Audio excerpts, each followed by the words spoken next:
तो कहानी शुरू होती है साल 2008 में अमेरिका के मैरीलैंड राज्य से। सरकार के पास पैसों की कमी थी और तब किसी को एक बड़ा ही शानदार आइडिया आया, क्यों ना राज्य के सबसे अमीर लोगों पर टैक्स बढ़ा दिया जाए। सुनने में तो एकदम सही लगता है ना, पर यहीं से एक गड़बड़ की शुरुआत हुई। लेकिन जो हुआ उसकी किसी ने कल्पना भी नहीं की थी। ज्यादा पैसा कमाने के बजाय राज्य की तिजोरी से पैसा घटने लगा। मतलब फायदे की जगह सीधा नुकसान। अब सवाल ये है कि ये हुआ कैसे? कोई सरकार ज्यादा टैक्स लगाकर पैसे कैसे गंवा सकती है? यही वो रहस्य है जिसे हम आज खोलने वाले हैं। जरा इन आंकड़ों पर एक नजर डालिए। प्लान था $106 मिलियन का फायदा कमाने का, लेकिन असल में हुआ क्या?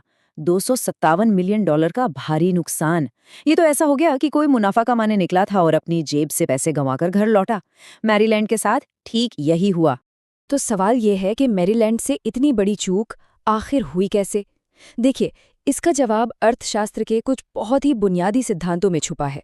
और अच्छी बात यह है कि एक बार अगर इन सिद्धांतों को समझ लिया तो फिर किसी के लिए भी ऐसे तर्कों से हमें मूर्ख बनाना लगभग नामुमकिन हो जाता है। तो इस गुत्थी को सुलझाने के लिए हम इसे 4 हिस्सों में समझेंगे। पहला, मानवीय कार्यवाही यानी लोग फैसले कैसे लेते हैं। दूसरा, बाजार की भाषा क्या है। तीसरा, बाजार अपना फैसला कैसे सुनाता है। और आखिर में, सहयोग का तर्क क्या है। चलिए शुरू करते हैं हमारे पहले हिस्से से, मानवीय कार्यवाही। असल में हम जितने भी आर्थिक फैसले लेते हैं उनके पीछे सिर्फ 2 ही वजहें होती हैं, प्रोत्साहन और लागत। प्रोत्साहन यानी इंसेंटिव्स बहुत सीधी सी चीज है। ये वो इनाम या सजा है जो हमें कोई काम करने या न करने के लिए उकसाती है। अब मैरीलैंड की कहानी पर वापस चलते हैं।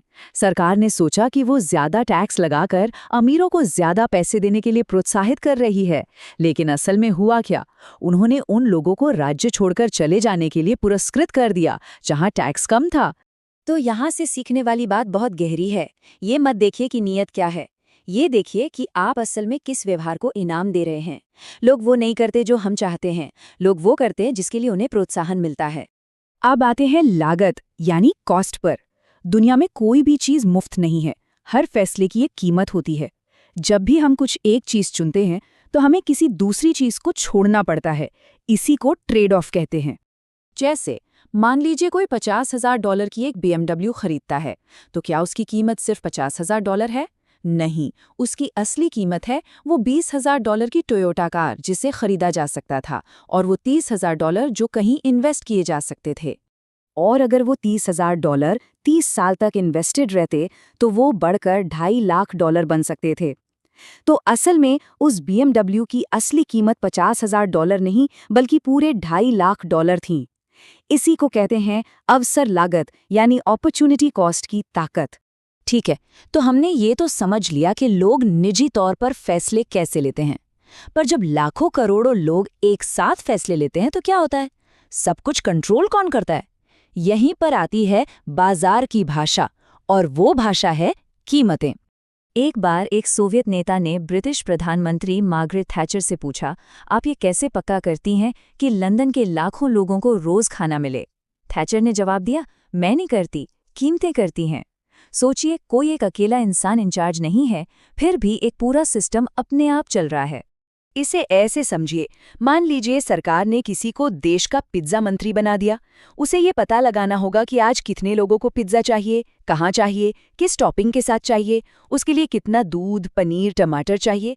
ये काम नामुमकिन है, लेकिन कीमतें ये नामुमकिन काम हर रोज हर पल खुद ब खुद करती हैं। अक्सर लोग कीमतों को दुश्मन की तरह देखते हैं, महंगाई है ना, लेकिन सच तो ये है कि कीमतें दुश्मन नहीं, वो मैसेंजर हैं।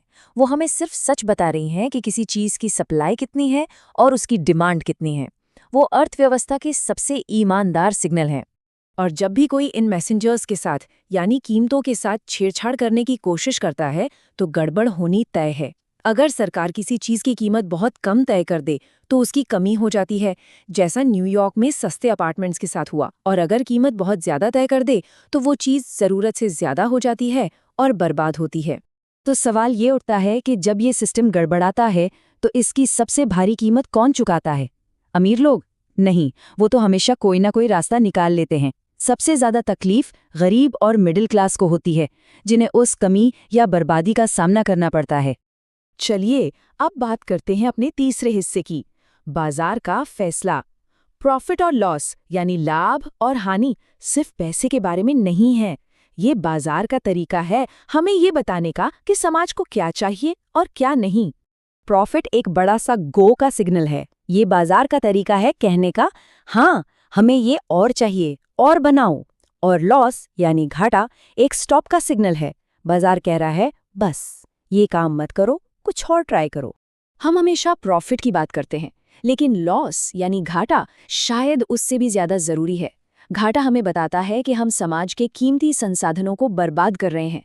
वो हमें रोकने और उन संसाधनों को वहां लगाने का सिग्नल देता है जहां उनकी सच में जरूरत है। यही लॉजिक हमारी सैलरी पर भी लागू होता है। मान लीजिए एक नींबू पानी का स्टैंड है। मारिया तेजी से काम करती है और घंटे में 10 कप एक्स्ट्रा बेचती है। जेक धीमा है और सिर्फ 2 कप एक्स्ट्रा बेच पाता है। तो किसको ज्यादा पैसे मिलने चाहिए? जाहिर है मारिया को, क्योंकि उसे काम किए हुए घंटों के लिए नहीं बल्कि उसके द्वारा बनाई गई वैल्यू के लिए पैसे मिलते हैं। इसका मतलब बहुत साफ है, अगर किसी को ज्यादा कमाना है तो उसे दूसरों के लिए ज्यादा वैल्यू बनानी होगी। सवाल ये नहीं है कि कितनी मेहनत की, सवाल ये है कि उस मेहनत से कितनी वैल्यू पैदा हुई। और अब हम आ गए हैं अपने आखिरी और शायद सबसे जरूरी हिस्से पर, सहयोग का तर्क। कई लोगों को लगता है कि व्यापार एक जंग है जहां एक जीतता है और दूसरा हारता है, पर सच तो ये है कि व्यापार सहयोग का सबसे बड़ा रूप है। इसे बहुत ही सिंपल तरीके से समझते हैं। मान लीजिए किसी के पास एक सैंडविच है पर उसे पिज्जा खाने का मन है, और उसके दोस्त के पास पिज्जा है पर उसे सैंडविच चाहिए। दोनों ने आधा आधा बदल लिया। क्या दुनिया में खाना बढ़ गया? नहीं। लेकिन क्या दोनों पहले से ज्यादा खुश हैं? बिल्कुल। यही है व्यापार, जहां बिना कुछ नया बनाए भी वैल्यू पैदा होती है। अब एक सवाल, मान लीजिए एक बड़ा वकील है जो 1 घंटे के $300 चार्ज करता है और वो सफाई करने में भी बहुत अच्छा है। तो क्या उसे अपना ऑफिस खुद साफ करना चाहिए? बिल्कुल भी नहीं। चलिए इसका हिसाब लगाते हैं। अगर वो वकील 1 घंटा सफाई में लगाता है तो वो $300 कमाने का मौका खो देता है, यानी नेट फायदा 0। लेकिन अगर वो 1 घंटा वकालत करे और किसी क्लीनर को $20 देकर सफाई करवा ले तो क्या होगा?